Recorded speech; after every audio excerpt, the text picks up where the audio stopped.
My political sources are also here tonight. Mark Short worked in the first Trump administration as Vice President Pence's chief of staff. Paul Begala is a Democratic strategist and CNN political commentator. And Mark, obviously, you were in the Trump administration during the last shutdown that happened and lasted for 35 days. What did you make of the senator's argument there? Well, look, I think the reality is that this is a Democrat-instigated shutdown, Caitlin. Republicans have passed legislation in the House that funds the government. So when he complains the House not being in, the House has done its job. The ball's now in the Senate's court. And so, these are positions that the Democrat senators voted for the same legislation 6 months ago and voted for the same legislation 2 years ago on a continuing resolution. This is basically sustaining funding at Biden levels, which many Republicans have actually had concerns about how much we're spending, but they're supporting keeping the government open. And so they're adding pieces on to what they say they need to get done. I think when it comes to the Obamacare subsidies, Democrats are pretty shrewd when they passed Obamacare because they went to insurance companies and said, we'll give you these subsidies to get your support behind the bill, because they knew government control of health care wouldn't lower prices, it would raise prices. But unfortunately, I think at the end of the day, there's going to be enough Republicans at the end of this year that go along with Democrats to pass the continuation of these subsidies. And so that's going to happen. Right now, we're fighting about is keeping the government open. And Republicans have passed legislation to do that. So the ball is actually in the Democrat court. Paul, what do you make of that? Well, I've seen a lot of shutdowns. I've been around. I worked in the White House. This is the dumbest one ever.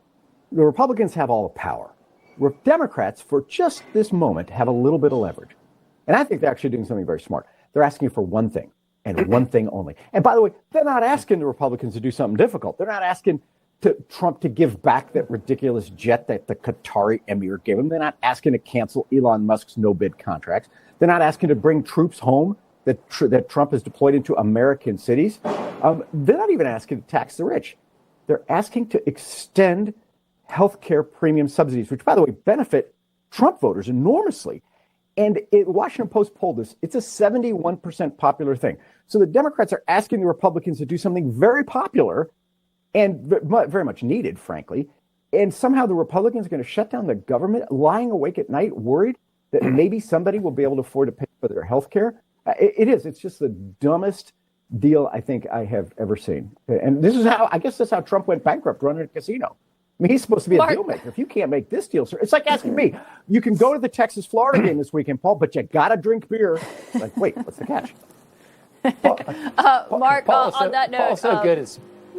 Paul's so good at spinning this stuff. But the reality is that he's used to Republicans shutting down the government. This time it's the Democrats. And he says it's one thing, but they also want to actually get rid of the work requirements, the same ones that Paul Begala and Bill Clinton advocated for a couple decades ago. And so it's not as simple as the way Paul's presenting it. The reality is we have passed legislation to keep government open. The Democrats are the ones shutting it down. There's an easy solution: pass the bill. As I said, I think the reality is they're going to get their subsidies later in this year anyhow. Right now, we're just trying to keep the government open. Can I ask you on that front, Mark, though, because I think a lot of people at the White House do feel confident that messaging-wise, they are winning this right now. I mean, who knows? We'll see where it goes. But if the president comes out and he fires a bunch of federal workers, he cancels these projects that end up in huge legal fights because, I mean, we've never seen a president cancel government programs just because there was a government shutdown. I mean, do you think that there could be backlash? Because that is a concern we've heard from Republicans like Kevin Cramer. I think it's a very good question. I think it's a very fair point. He did actually cancel the Gateway project in the first administration because it's a boondoggle that Schumer wants. But I do think it's a great question that relates to a shutdown, because I think a lot of Republicans feel they have the upper hand because it's a Democrat-instigated shutdown. If the administration starts creating other headlines with mass firings, then all of a sudden I think it's a lot more confusing for the American public as to really who's at fault here. And so I think that it's a great question. We'll have to wait and see whether or not there's actually, holding back on the part of the White House or whether they're going to move forward with mass layoffs. Well, and Paul, on that front, do you think that Democrats are doing a good job in terms of how they're messaging this, what you're hearing from Hakeem Jeffries and Chuck Schumer on what they're fighting for and why the government is shut down? And since you called it, the dumbest government shutdown ever. Well, for once, and I criticize my party a lot, for once they're just talking about one thing. Not a bunch of esoteric social elite issues, cultural issues that divide us. the thing that all of us need, which is health care. And this is, you heard Senator Kim. He's got an election for governor in his state of New Jersey. Well, so does Virginia. So shutting down, by the way, that tunnel from New Jersey to New York will cost the Republicans the New Jersey governorship. You start laying off federal employees. You know how many federal employees there are in Virginia? 147,000. Not counting the 120,000 in military uniform. 147,000 civilian employees of the government in Virginia. You start laying them off.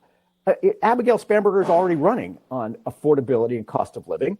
She's going to win in a landslide. And I guess I should thank Mr. Trump, but he's damaging his party. Worse than that, he's damaging our country and good people who just want to serve their country. Paul Begala and Mark Short, great to have you both here tonight. And roll Tide this weekend, Paul. Good luck. I mean, if you're going to bring up college football, I got to respond. Well, up you next, have the powerhouse Vanderbilt Commodores. You should watch out. I remember last year. Yeah, don't talk too soon. Let's see how this weekend goes first, and then we'll brag. All right, thank you both for being here. Great to have you.